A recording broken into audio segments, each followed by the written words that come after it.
We're in America, Si. Give me 5. Boom! After 25 years of biking around the world, the time has come for our most epic journey yet. Dude, we're on our way. Route 66, America's Main Street. Over 2,000 miles of historic tarmac stretching from Chicago to LA. It's another Route 66 icon! This is a food odyssey through the heart of this great nation. Oh, wow. Yabba dabba doo. Don't let you eat it or kiss it. In search of the real American tastes, flavours and dishes. Cowboy beans, look at that. That's extraordinary. To discover these dishes, we'll journey east to west through 9 states, finishing on the Pacific coast of California. Look at that, buddy. Isn't that the best? It's a journey through America's modern history. This road is nearly 100 years old now. It's like stepping back in time. And a chance to look into its future. We come in peace.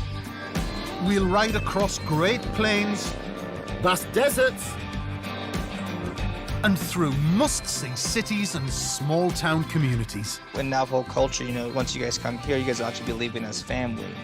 meeting the incredible people who populate this iconic route. Welcome to Mama's Gonna Be Kitchen!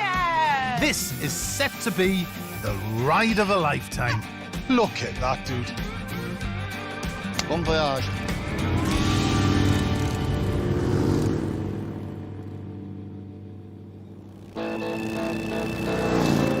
The second leg of our Route 66 road trip looks like being even better than the first. We'll be travelling through some of the most historic sections of the Mother Road.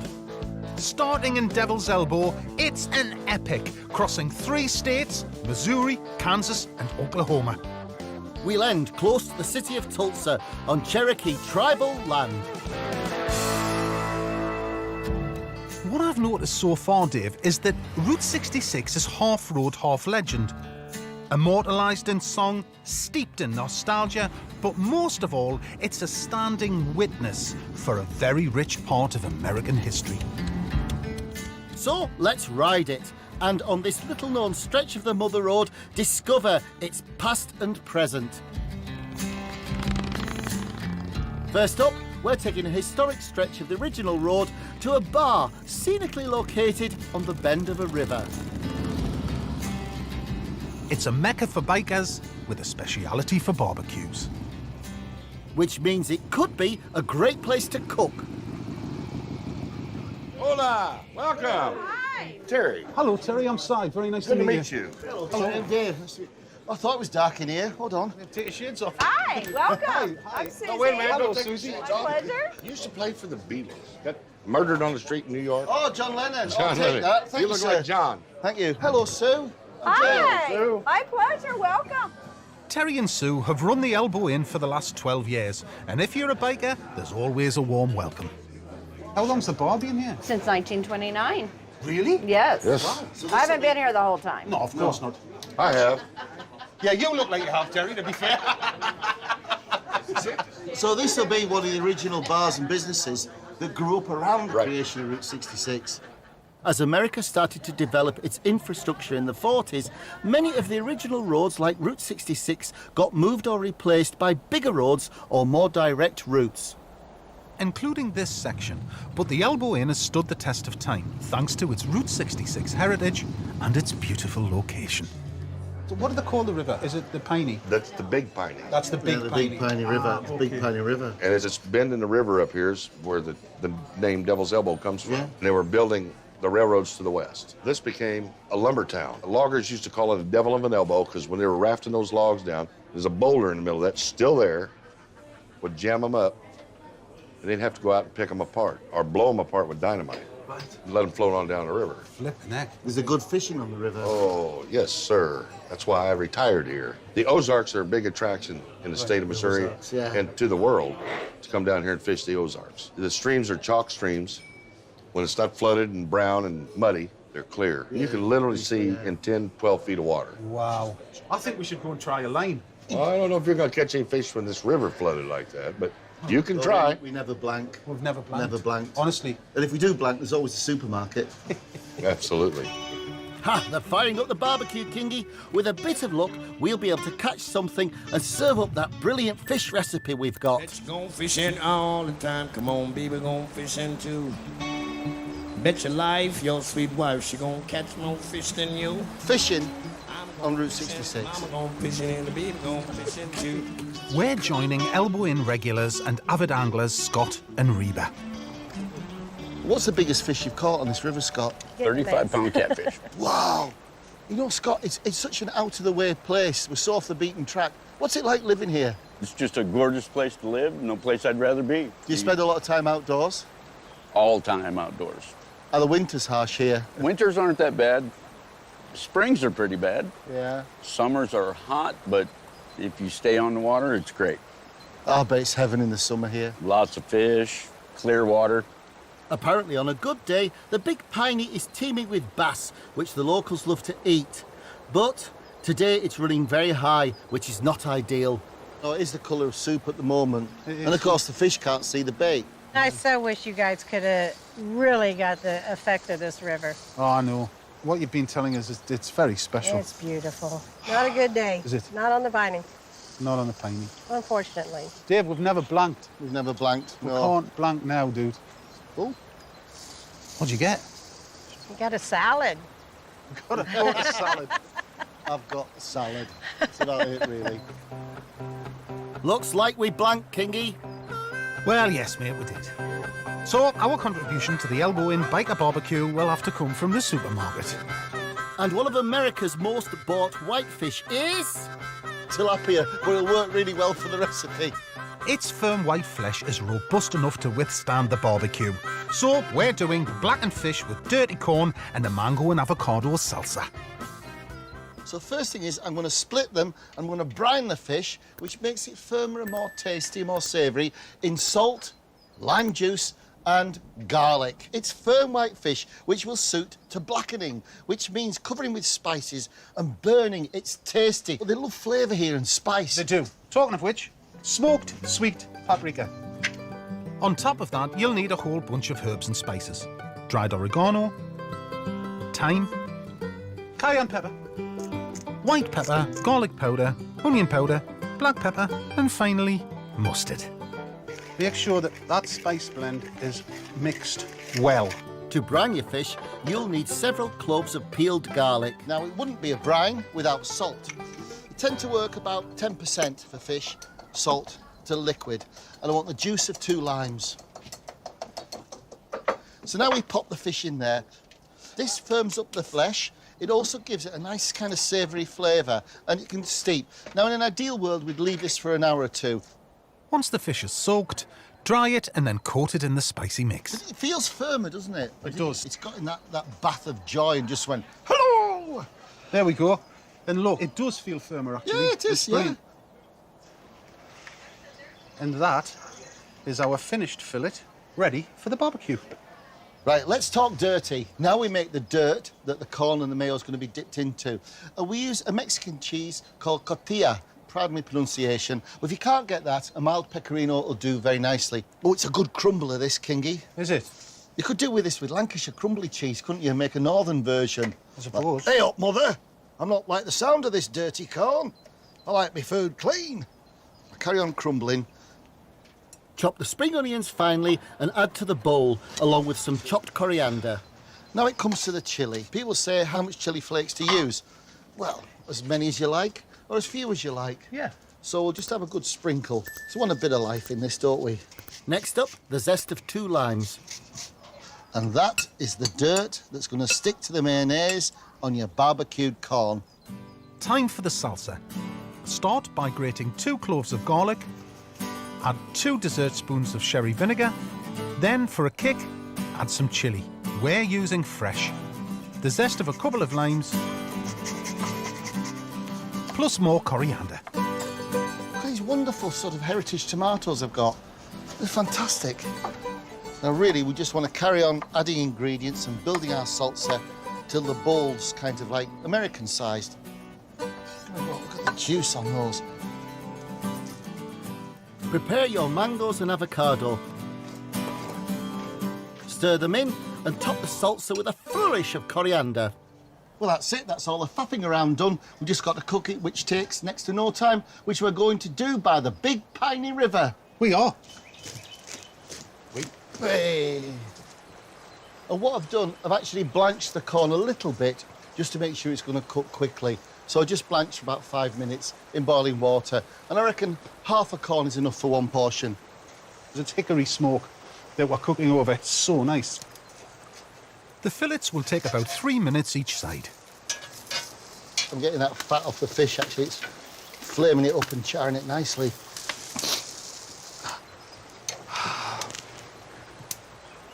And now we paint with mayonnaise.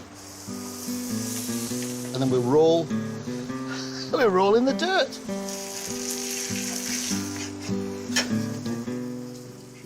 Finally, I'm going to put the corn back in the oven, which will give it a lovely melted finish. And there it is. Our version of barbecued river fish with dirty corn and avocado and mango salsa. Right, so Yeah, a little taste of everything. Little taste of everything, so there's Oh, the looks salsa. delicious. some dirty corn. Give you a dirty corn. Dirty corn. And would you like a piece of tilapia? Sure, absolutely. Granted, it's not That's local. enough. Thank That's you. enough? You happy Yeah, with that? thank Okay. you. A little bit of I'll everything? try a little bit of everything, absolutely. What do you call that corn? Dirty Dirty corn. corn. Dirty cut? It's a good name for it. All right. There you go. Perfect. Hey, Gentlemen, How are you, man? Let me get that end bit there for you, sir. thank you. You're very, very well Thank done. you. You know, Here's the man. when the river is this high, the tilapia do come upstream.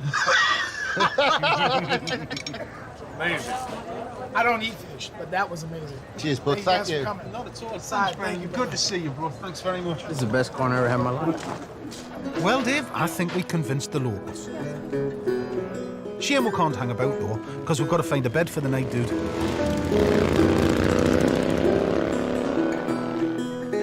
The Ozarks is big countryside, unspoilt but full of life. A real Route 66 gem.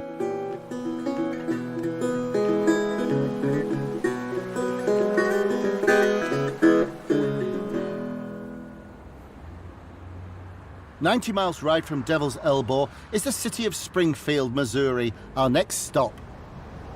It's a new dawn, it's a new day, and a good breakfast is the best way to start it. I've found somewhere up the road. It's not that far away. Yeah. Where we can have a really healthy, lovely, cleansing breakfast. Great, because so far on this trip, the breakfasts have been, well, on the heavy side. Healthy, here we come. Oh yeah, I cannot wait.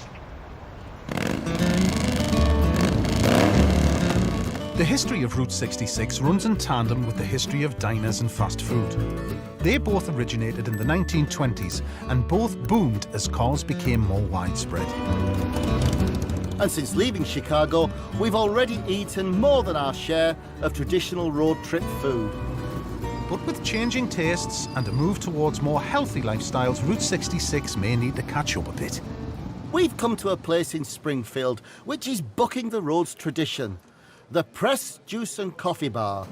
No burgers, no hash browns or fried bread here. Oh, this looks great. Hello. Hello, I'm Dave. Hi, I'm Alice. Nice to Hello, meet Alice. you. Hi, I'm Sally. Nice to see you. I love that quote there on the board.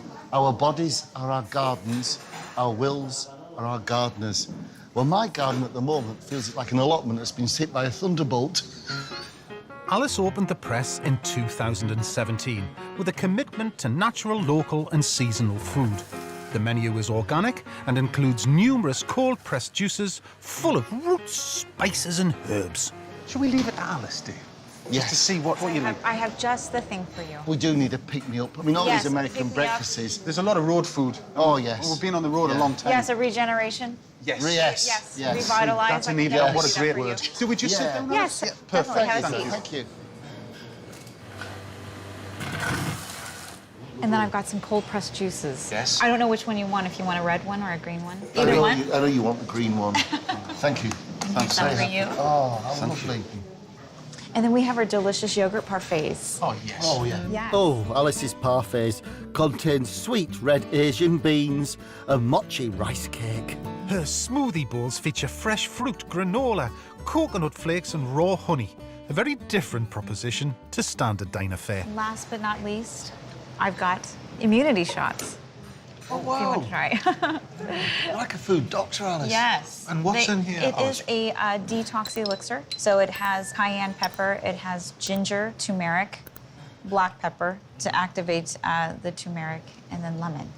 Oh, wow. Yes. It'll make you feel great throughout the Yeah. whole day, and it gives you energy too. Alice, there are not too many restaurants like this in the No, Midwest. no. I wanted to start something very healthy, very fresh for people. Yeah. And to introduce this to Springfield, because we are kind of a small town. There are people out there that do want to become healthier and do want to eat the right food. Is it a particular generation? Is it or is it everybody in general? It's more of the younger generation. I think they're getting smarter with what kind of foods they choose, what makes them not so sluggish at the end of the day, and what makes them kind of more energetic, healthier. What support have you had from the local community, and are there any changes that you need to make? Springfield is such a small town. They're used to a lot of fried foods, the hamburgers, the French fries, steaks, things like that. In the very beginning, it was a little difficult. Then after they started trying it and getting used to it, they love it. They come back for more. I have regular customers coming in almost every day, if not every other day. Well, looks like Alice is carving out a niche for herself, Si. Maybe this is the shape of food to come on Route 66.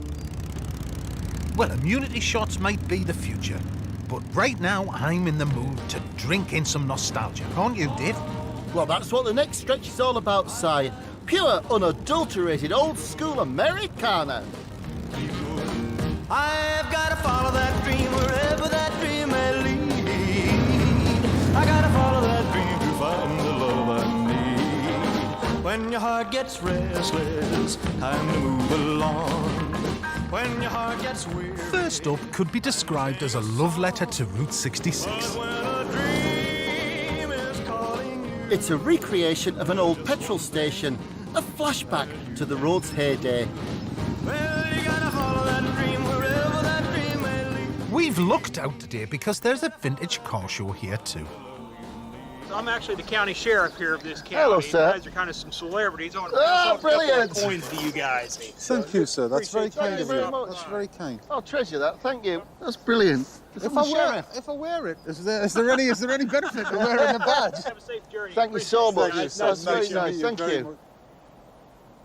It's like going back in time, isn't it? Yes, it's fabulous. Look at it. You've seen some of the cars.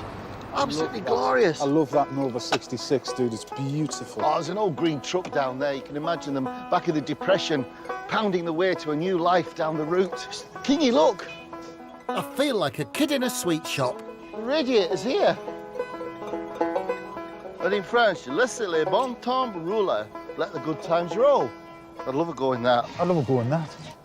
Oh, look at this. 15 cents a gallon. Yeah. Oh, look at this Ford. Very cool. Oh, let's have a smell. I always love the smell of old cars. Simon King, car sniffer.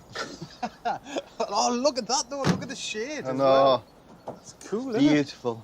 It's everything you'd imagined Route 66 to be. Oh, it's just full of Americana. Memorabilia. The man behind this Route 66 throwback was retired truck driver Gary Turner. He's no longer with us, sadly, but we're meeting his daughter Barbara and partner George to find out why they're keeping the flame alive. Very nice to see you.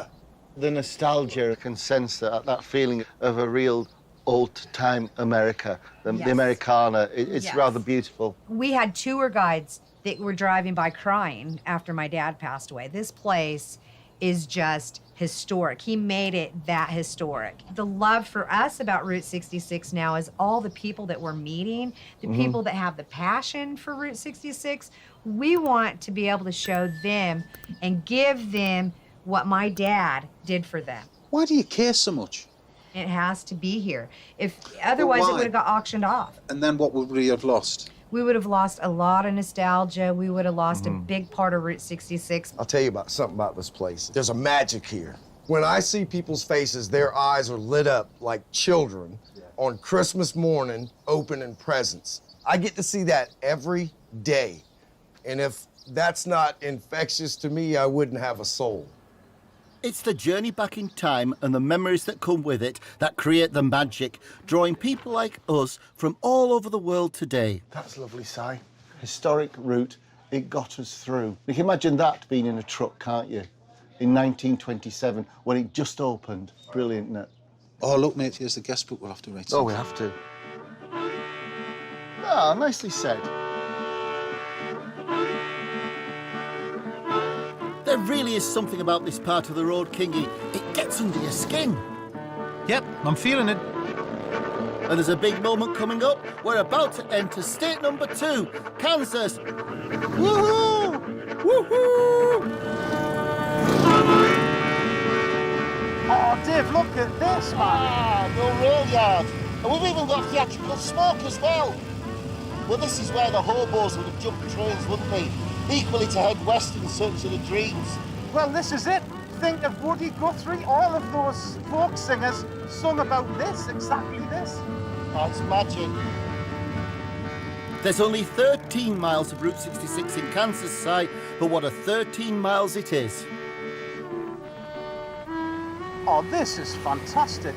It may be a short stretch of the Mother Road, but it's seen some action. Jesse James and Bonnie and Clyde used to run around here.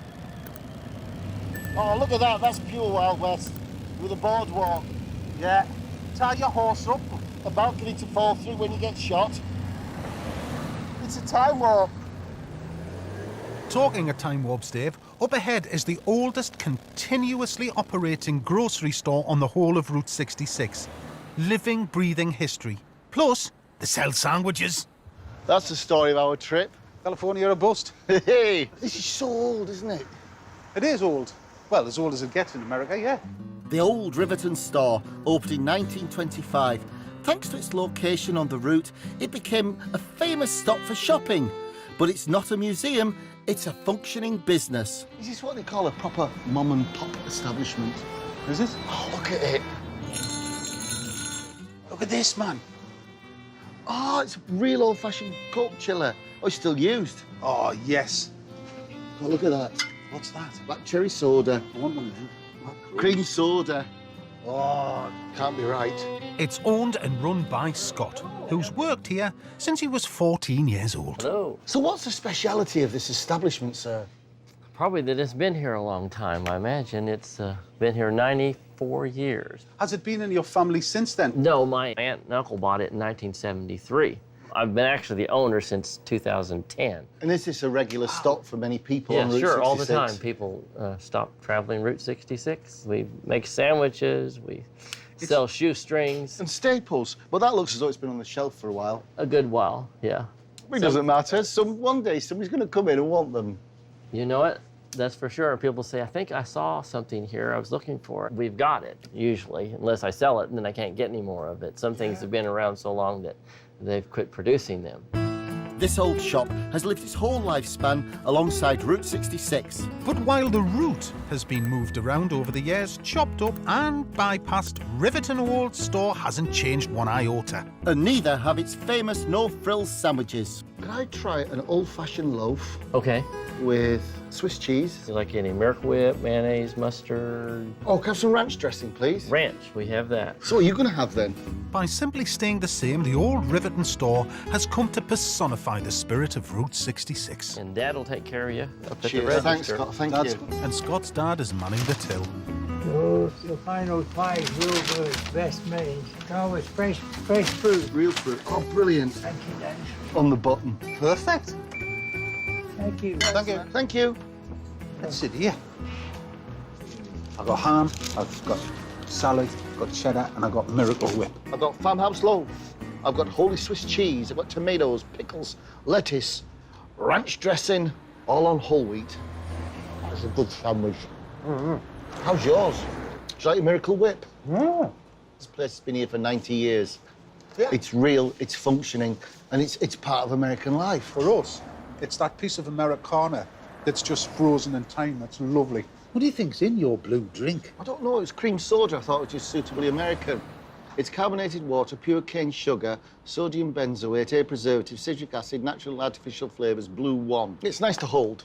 Artificially flavoured since 1919. Get in. You know what, Si? People are doing Route 66 in increasing numbers, and I think the old Riverton store is exactly what they're looking for. Yeah, it might be 94 years old, but maybe its best years are ahead of it. Well, Kiki, another state, we're in Oklahoma. Heading for the city of Tulsa. Gosh, I wonder how many people that's been a destination. Tulsa, Oklahoma is a classic Route 66 destination. The kind of place you would probably never make it to, unless you do the route. And look at it, Dave. It's a revelation. I didn't know what to expect from the architecture of Tulsa, but I certainly didn't expect this. Beautiful. Clearly, it's been a significant place. What's more, Kingy, it was crucial in the birth of Route 66. When the new highways were being allocated numbers, there was a lot of haggling over the number 60. Oklahoma were in the chase, but then a Tulsa official called Cyrus Avery noticed that he could do even better by bagging the sexy-sounding 66, and that is how the legend was born. Mr. Avery also had his own oil and gas company, the business that was transforming Tulsa from a little town to a thriving Art Deco city.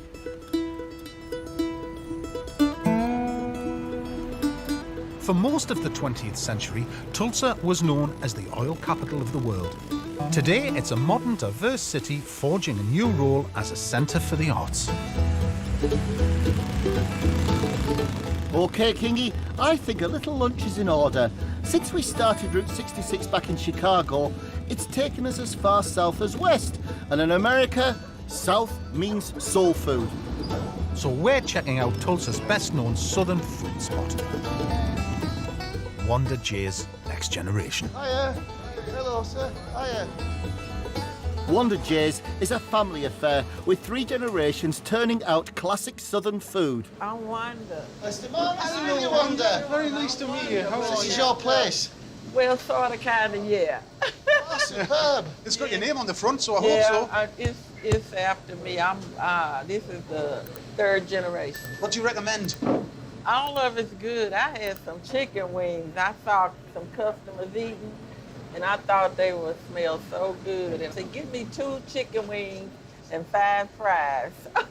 2 chicken wings and 5 fries. Brilliant. Yeah, that's what I ate. It's all good. Thank you, Rory. Yeah, great. Okay, you ready? Yeah. Yeah. What can I get you? Chicken. Chicken. Fried chicken. Which 2 sizes? Macaroni, cheese and okra. Macaroni and cheese and fried okra? Could I have collards and fried okra? Just because we can I have 3 chicken wings? You want 3 chicken wings? We're looking for culinary surprises, but sometimes it's about the right thing in the right place. And here, the right thing is chicken. This is food from the heart, Si. Go on, greens, taste the greens. Good, so good. How's your mac and cheese? Oh, kick it, mate. It's really good. Wanda's restaurant sits in the Greenwood district of Tulsa, traditionally the African-American side of town. In the early 20th century, the city's racial segregation had an unintended effect. It allowed African-American businesses to trade within the community without restriction or competition. Greenwood became very prosperous, earning it the nickname the Black Wall Street. That's where all of the black people had their business. You had movie theaters, you had all kind of restaurants, you had bowling alleys, you had hotels. That's where the race massacre came, because they burned all of the black businesses. The Black Wall Street massacre, they got mad, and so they just torched Greenwood. How long ago was this, Wanda? It was in 1921. It's one of the darker chapters in American history. On May the 30th, 1921, in an office block in downtown Tulsa, a black shoe shine shared a lift with a white elevator operator. An accusation of assault was made, leading to a violent confrontation between whites and blacks outside the courthouse the next day, with casualties on both sides. As matters escalated, the white population, backed by police and national security, laid siege to Greenwood, destroying over 1,200 homes across 35 blocks. Up to 300 people were killed, the vast majority African Americans. Today, this tragic story is known as the Tulsa Race Massacre. People still remember that. People still remember that. Oh, yeah. Because it was told to us about, and then we read the history. So they've never rebuilt them then? Never rebuilt it, not like it was. You could be forgiven for not realising what had happened here. But if you know where to look, there are signs of the troubled history. I wonder what these plaques were when we came in. Now we know. Destroyed 1921, not reopened. The whole street was flattened. Oh, this gentleman, he was killed in the riot. It's just a story that's not been told. Remembering Black Wall Street. God, look at the businesses. All those businesses. My goodness. There must be 100 businesses and lives destroyed. It's a shocking part of Tulsa's history, not so long ago.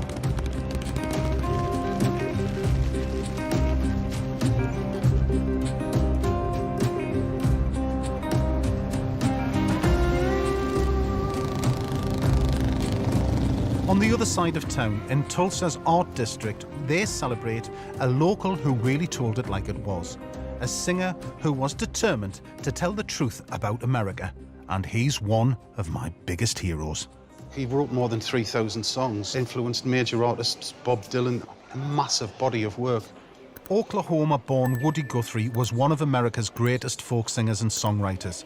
I love him because his songs gave voice to the struggles of working Americans. He offered them hope and strength.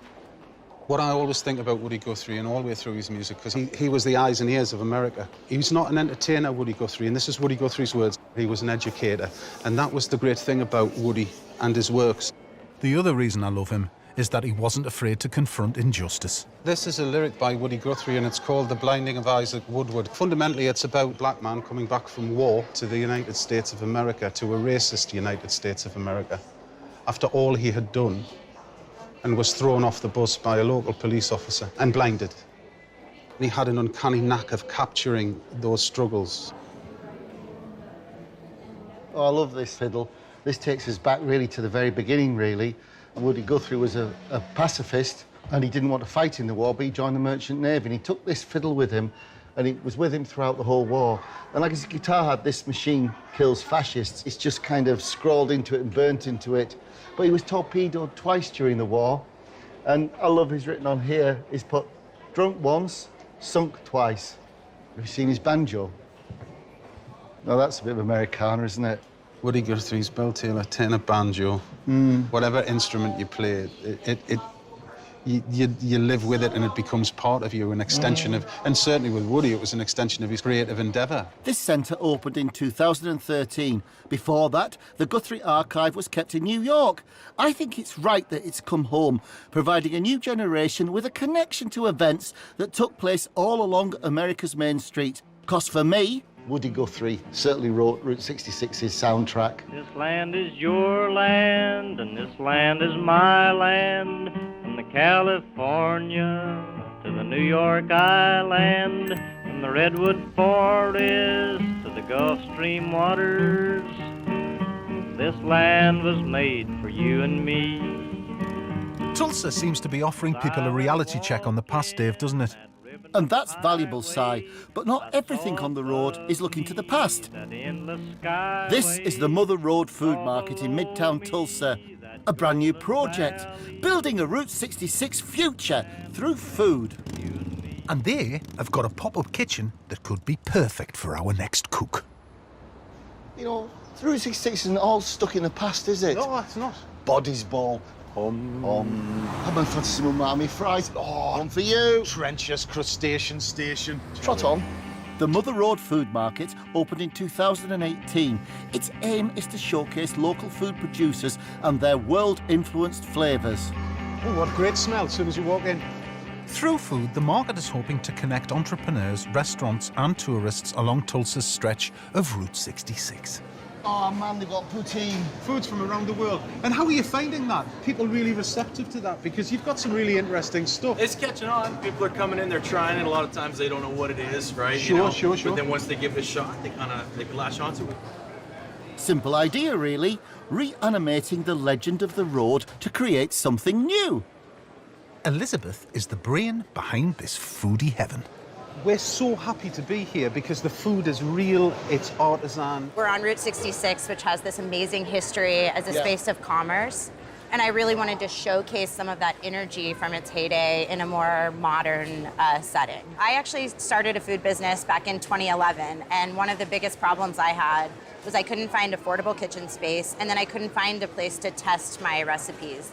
So I thought that I could address that problem by giving people a space in the pop-up cafe where they could actually test whether they liked opening a food business, what their price point was, what their menu items were, and then adapt really quickly. But wouldn't it be nice if we could add to that international flavour? Yes. And bring something British that we think would fit if you put us in your takeover cafe? I would love that. Right, Dave, the challenge is on. Use the Mother Road's try-out kitchen and produce something to entice the people of Tulsa. And we've got just the thing to hit them with, Kingy. Street food from good old Blighty. We're doing Yorkshire pudding and beef wraps with an onion gravy dip and sauerkraut relish.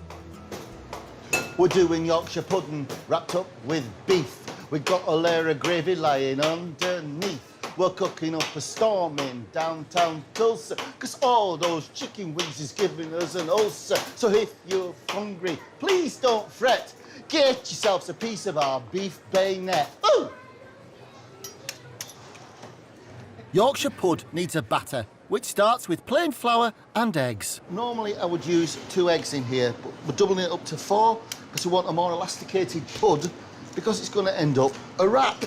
Add your milk. Now this batter's going to stand, so I'm not worried too much about lumps at this stage because we want the flour just to relax and absorb the fluid, and we will give it another whisk before we start to get puddinged up. And we're going to cook these in beef dripping. We want a proper, authentic Sunday roast taste. And of course, you can't have beef and Yorkshire puddings without a gravy. Ours is an onion gravy, which starts with melted butter and onions. A bit of salt just to draw all that lovely natural moisture out of the onions. Because we want these brown and caramelised, so it's the opposite to sweat till translucent. Stir in a cup of water and a couple of bay leaves. Then cover and saute for 5 to 10 minutes. For a bit of extra oomph, what could be more British than a good dollop of Marmite? So I want to get some more heat in this and get some colour on the onions now. Slowly add flour to the onion mix and combine. Then it's time for the stock. Some Worcestershire sauce. Another little nod to England, isn't it? Along with the yeast extract, some Worcestershire sauce. Add some thyme and turn down the heat. Lovely. Back to the batter. Now, one of the golden rules is that a pudding mix must go into searingly hot fat. Now, we want a Sunday lunch kind of beefy flavour, so we're using good old-fashioned beef dripping. Lard will do at home. Really, you want to put this into a piping hot oven. Yowza. Now to the beef, and we're using sirloin rested at room temperature. And we're going to apply a rub of ground black pepper, mustard and salt. It's funny, you know, some people say don't put salt in beef before you cook it because it makes it tough. But actually on a steak, I love that salty crust. Oh, yeah, and so if the do I. meat's good, proof's going to be in the eating, isn't it? So look, you see the Yorkshire pudding mix, it's thickened up a little bit. My mum always used to say, you want it about the kind of viscosity of single cream. I think that's just about right, isn't it? Perfect, man. And there's no lumps. Once it's there, pour it into the piping hot pan of fat taken from the oven. See the edge there? It's beginning to sizzle and cook already, and that's what you want. Back into the oven, and when the edges start to brown, it's time to flip your pud. Now, it will go collapso, that's what we want, and that's going to crisp up a treat. About another 3 minutes in the oven should do it. Pop that out, pop it down, put it to bed. Now we'll leave it to go cool and it's going to drop a little bit, which is what we want, and become quite pliable. But then just before serving with that beef, we'll just heat up a little bit on the griddle. I'll go on and make more puddings. Do you know, I think this is hot enough to go straight away. Brilliant. Right, you do the steak? Yep. I'm Captain Pudding. Perfect. Right. Time to sear the steak. And of course, we don't really know how the good folk of Tulsa like their beef. So I guess they're getting it medium rare whether they like it or not. Yes. Turn the steak a couple of times to get it nicely charred, and then it will need to go into the oven for about 4 minutes before resting for around 8. Meanwhile, I'm crisping the puddings. There we go. And don't forget to put those lovely resting juices from the meat into your gravy. We reckon some sauerkraut and pickles will give our wraps a zingy twist to delight the local palate. The Americans do love a relish, don't they? They certainly do. Now, when you carve the meat, mind you don't cut it too thick. Remember, it's got to roll in the wrap. Just there. Heaven. Now, will it wrap? Oh, yes, it will. So our pop-up kitchen is prepped. But we can't unleash our wraps on the public without some quality control. I think we should try it to see that it's fit for human consumption. Great idea. Thank you. I'm going to try one just with the gravy we've got on. All we need now is some rubber gloves and customers. Yeah. I think we're in business. I think we are in business. The kitchen is open. Time to take on the taste buds of Tulsa. And this is Ange, who we drafted in to take orders from our customers, hopefully. Oh, here they come. Hi, can I have a Yorkshire pudding wrap, please? Yes. Can I get your name? Lauren. All right. Thank you. You're welcome. Welcome. Ashley, how many for Jeff? How many for Jeff? Got it. Just one. All right. How many for Laverne? Just one. Just the one? I've got 2 on duty already. Oh, good man. Hi. Hi. We came to get one of the, I don't even know what they're called, burritos. All right. Can I get a name? Yolanda. How are you? Oh, not bad. I'm good. I'll be better here in a minute. Can I get a name, please? Yes. We'll do an Sorry. Good. Yolanda? How we going? Flipping, Nora. There's no shortage of demand, but I wonder what the locals make of the Yorkshire pudding. I never heard of it until you guys came along. We're trying to determine what it's made from. Look it up. It's really good. It would be worth buying. How's that? Everything was tender, and it was real nice. I'll go back and do it again. Gravy just augments the flavor perfectly. I love sauerkraut. There's nothing about this that isn't just spectacular. Taylor? Thank you. You're welcome. It's the last one, but it's going to be a belter. Very good. Positive. Thank you for Yeah, that. thank you. Thank you guys for I like coming. to be in America. Yeah, Being in America.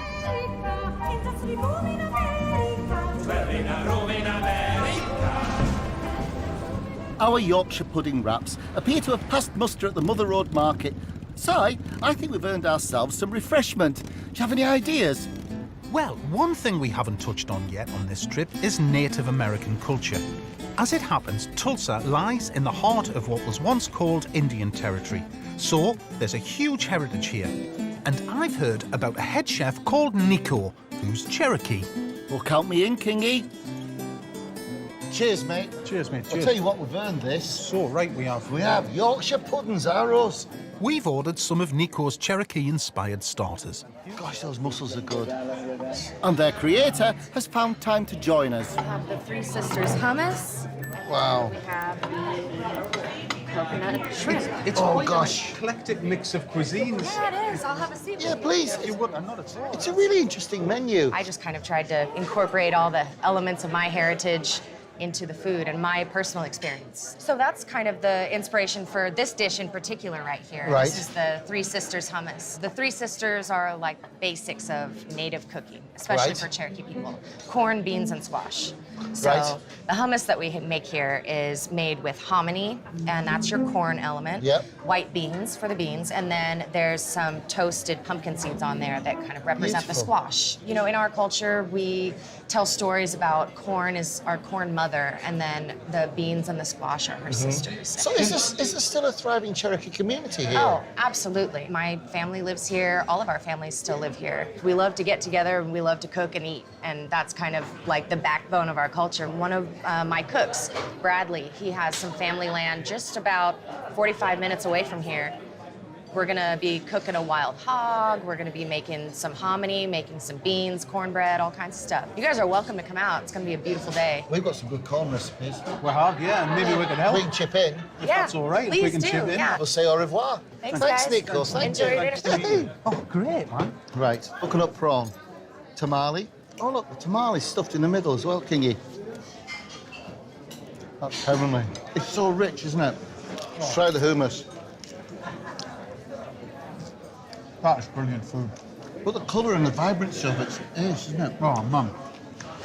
Look, little poke teepee. It's really spicy. It's got real heart. I thought we'd discovered all the cuisines in the world. We haven't.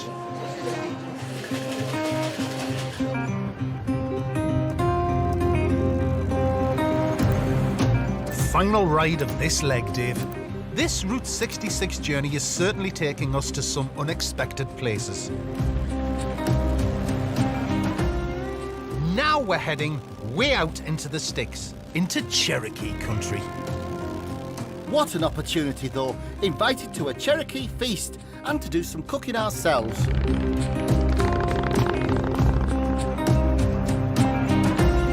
The location for our last cook is a very beautiful patch of land out in the wilds of Oklahoma. Nico has arranged a Cherokee cookout, which is already starting to take shape. We're going to make a suitable contribution to the feast. So while I'm getting involved with the preparation, I'm going foraging for ingredients with Nico's friend and fellow chef, Bradley. Are these the wild onions? Yeah. These have gone to seed. They're a little late in the season. So when they go to seed, this harder shoot comes through the middle.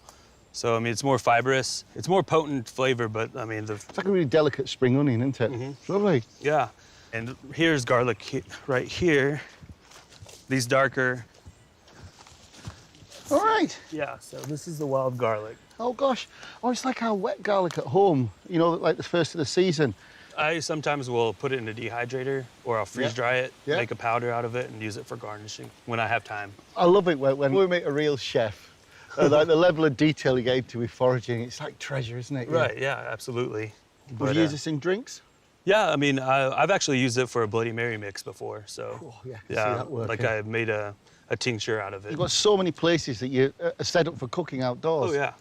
That is our main camping where we just came from, and that's where we all, like, will meet for dinner pretty much, and then we all go to our, like, designated areas and then sleep and then do the same thing every day. So. You know, in the Cherokee culture, is it very family orientated? Oh, very much so, and it's a matriarchal society. Really? So my aunt, who is she pretty much runs this whole area. Anyone to come to this area, I have to make it okay with her, so. But yeah, she says what goes and what stays. Oh, it's great to be here. As foreigners and travellers, be the best hidden gem for two English people to find, most definitely, you know? Yeah. The most English people that have been on this land, I'm pretty sure. So. Oh, yeah. Well, thank you very much for having us. I appreciate that. Very welcome. So do you know where your family originated from? Georgia is the main area that our family came from. And I still have family throughout the whole Trail of Tears.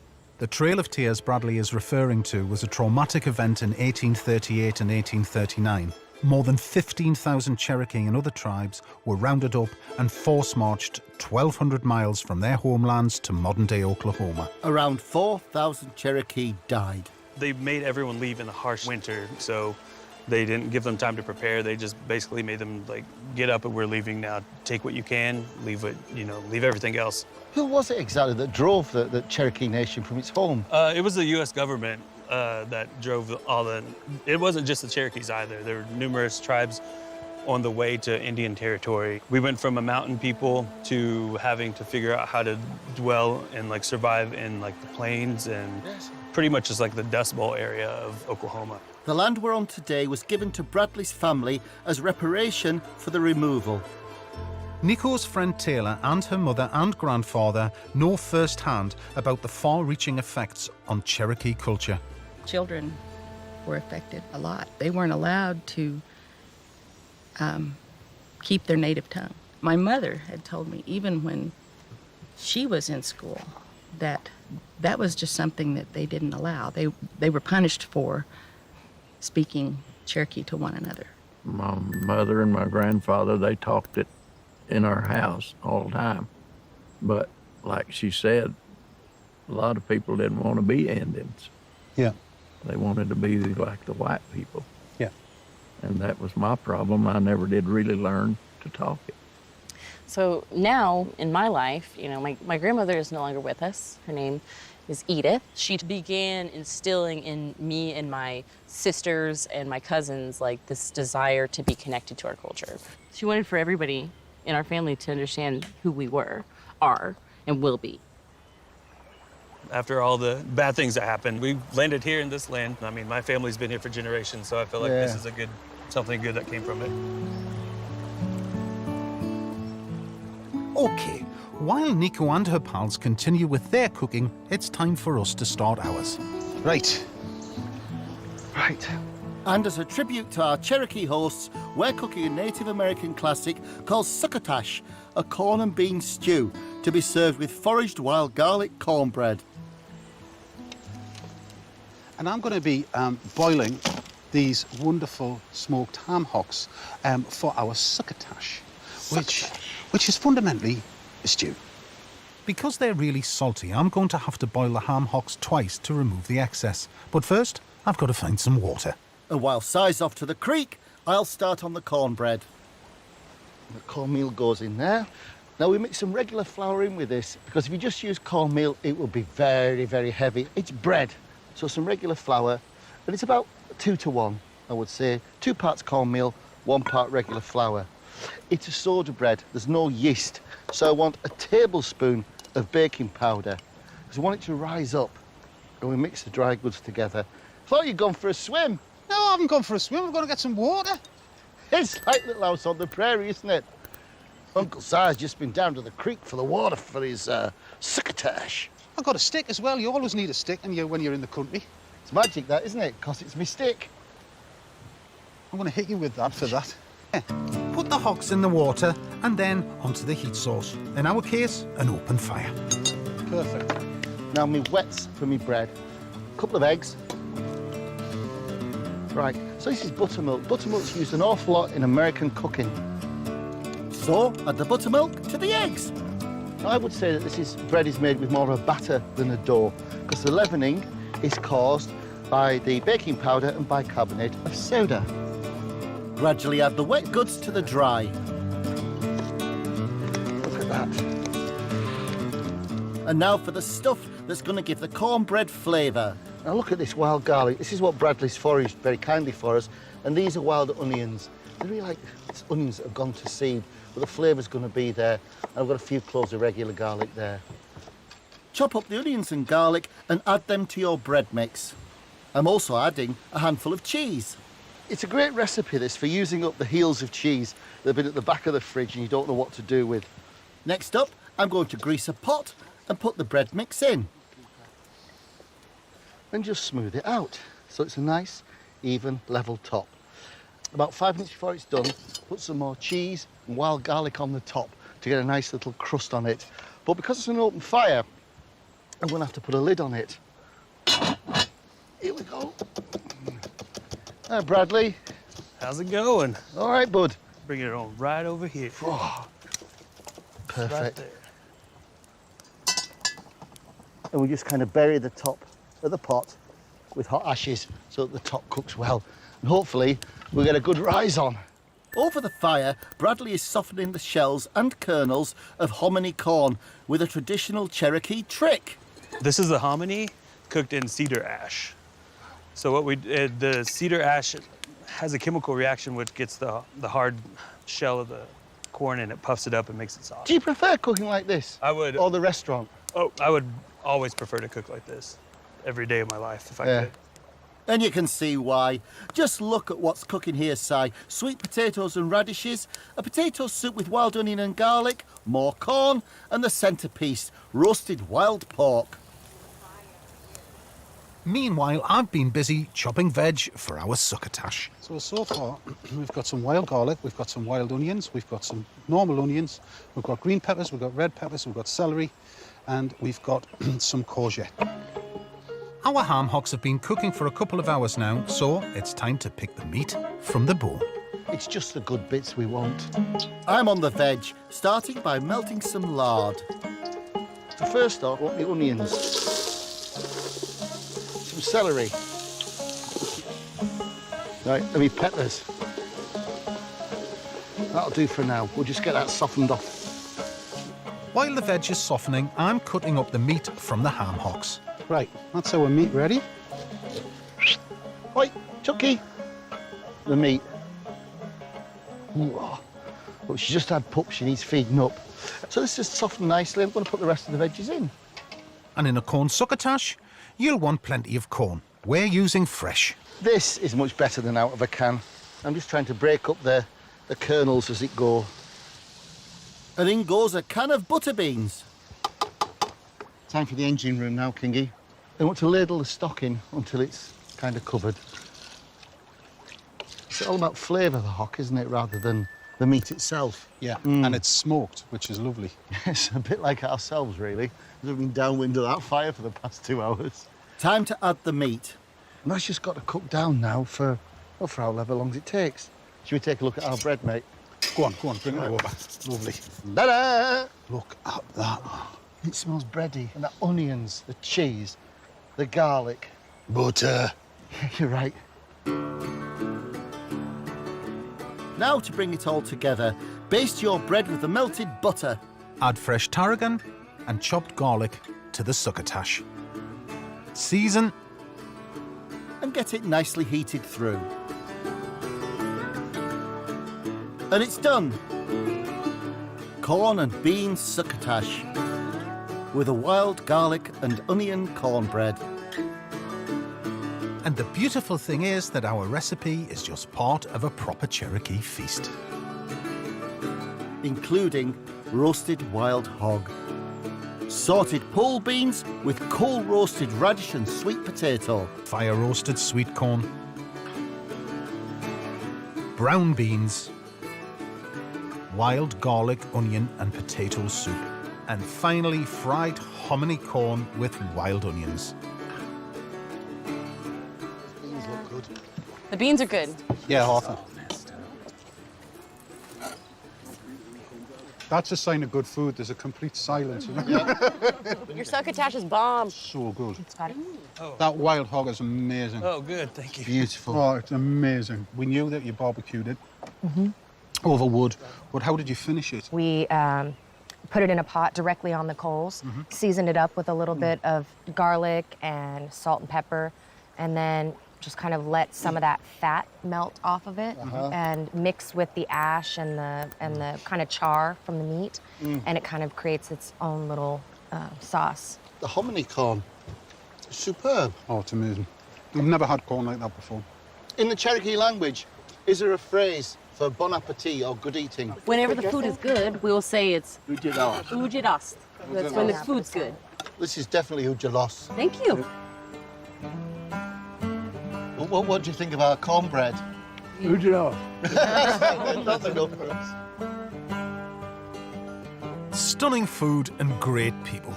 It's been so interesting to learn and experience the past of the Mother Road, of Tulsa, and of the Cherokee. The US may be a young country, but its history is rich, and I've got to admit, I didn't know much about it. Me neither. We are discovering so much about the US, the people, their past and their culture. It's definitely what's making this a unique trip. Look at that, buddy. Isn't that the best? Yeehaw! We ride Route 66 through the great farming plains of the Midwest. We'll be rolling our sleeves up. Oh, look at that! Tracking down world-class classics. Don't let it eat it or kiss it. Surprising discoveries. Look at that. Beautiful. And getting to know America's greatest icon. Real-life cowboys. It's amazing. Yeah.